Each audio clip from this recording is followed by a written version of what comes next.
नमस्कार। इन खबर में आपका स्वागत है। कर्नाटक के उडुपी से शुरू हुआ हिजाब विवाद बदस्तूर जारी है, देश के कोने कोने तक पहुंच चुका है। इस बीच कर्नाटक हाई कोर्ट में लगातार सुनवाई हो रही है। आज भी सुनवाई हुई।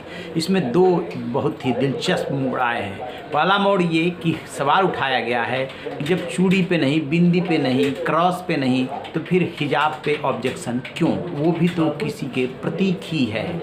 दूसरा सवाल ये हुआ है कि जो आपने इंटरिम ऑर्डर पास किया है, यानी कि न पहनने, कोई भी धार्मिक पोशाक न पहनने देने के लिए, उसको लेकर के लोगों में बहुत असंतोष और उबाल है। लिहाजा कम से कम जुम्मे के दिन यानी शुक्रवार के दिन तो हिजाब पहनने की इजाज़त दें। इस पर हाई कोर्ट ने क्या कहा और किसने ये मांग उठाई?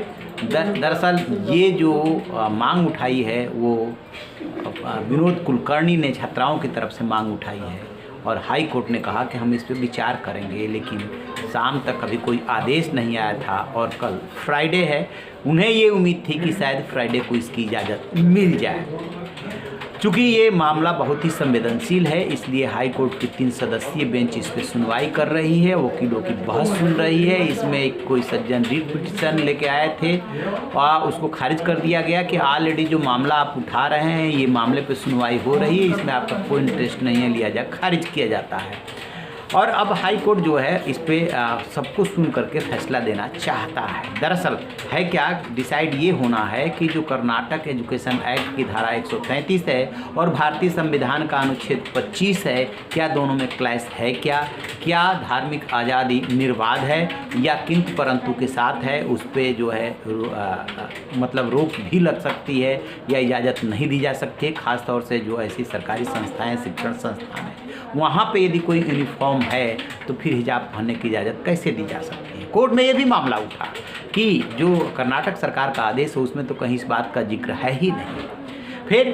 फिर असल मुद्दा ये है कि जब यूनिफॉर्म चाहे सरकारी स्कूल कॉलेज हो या प्राइवेट हो, उनके लिए कह दिया गया कि अपने हिसाब से आप यूनिफॉर्म बना लीजिए, तो किसी भी यूनिफॉर्म में हिजाब पार्ट नहीं हो सकता, क्योंकि कहीं ना कहीं उससे धर्म जुड़ जा रहा है और इसी को मुद्दा बनाया जा रहा है कि नहीं, हम तो हिजाब पहनेंगे, उसको पहन करके क्लास में जाएंगे। ये डिसाइड होना है कि जब चूड़ी, बिंदी, क्रॉस को नहीं रोका जा रहा है तो क्या हिजाब पहनने से रोका जाएगा? यूनिफॉर्म का यदि वो पार्ट नहीं होगा तो फिर क्या होगा? क्या उसे यूनिफॉर्म का हिस्सा बनाया जा सकता है? बहुत सारे मुद्दे हैं जो डिसाइड होना है, क्योंकि ये मुद्दा न सिर्फ भारत में बल्कि दुनिया के कई देशों में, मतलब दुनिया तक पहुंच चुका है और देश भी इसको लेकर के ऑब्जेक्शन कर रहे हैं, जिस पर भारत ने भी आंख तरे रही थी कि हमारे आंतरिक मामले में न बोले। ये इसके लिए हाई कोर्ट और सुप्रीम कोर्ट है, वो जो भी डिसाइड करेगा हम मानेंगे और कर्नाटक सरकार भी बोल चुकी है कि जो भी हाई कोर्ट का फैसला आएगा उसे मानेंगे। कर्नाटक हाई कोर्ट का अंतरिम आदेश ये आया था कि फिलहाल जब तक हम फाइनल आदेश नहीं देते हैं तब तक आप कोई भी पक्ष हो, चाहे वो भगवाधारी हो और चाहे हिजाब वाले हों, वो पहन करके क्लास में या कॉलेज में न जाएं। तो अब इस पर नज़र है कि जो मांग उठाई गई थी कि कम से कम फ्राइडे को अनुमति दी जाए, हाई कोर्ट के लिए सबसे बड़ी दिक्कत है कि पहले ही दिन बोल चुका है कि वो इमोशन के आधार पर फैसला नहीं देगा, कानून के आधार पर देगा। आपकी मान्यता होगी, आपका धर्म कहता होगा, लेकिन वो कानून क्या कहता है ये देखना होगा। यही सबसे महत्वपूर्ण इसमें सवाल है। तो इस पर हमारी नज़र रहेगी। जैसे कोई अपडेट मिलेगा आपसे साझा करेंगे। रही न बेखबर, देखते रहिए इन खबर। Thank you.